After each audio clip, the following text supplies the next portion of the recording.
हिंदू धर्मर पवित्र ग्रंथर नाम कौन? भागवत गीता। ओडिया भाषा रे भागवत किए लिखिचंती? जगन्नाथ दास। संस्कृत भाषा रे भागवत किए लिखिचंती?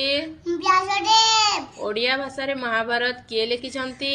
आदि कवि शार्दूल दास। संस्कृत भाषा रे महाभारत किए रचना करिसंती? व्यासदेव। ओडिया भाषा रे रामायण किए रचना करिसंती? बलराम दास। संस्कृत भाषा रे रामायण किए रचना करिसंती?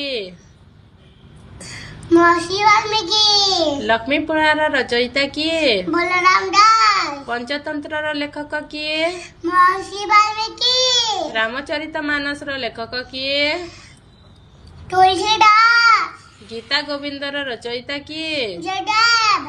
मालिकार लेखक किए? अच्युतानंद दास। जय श्री राम।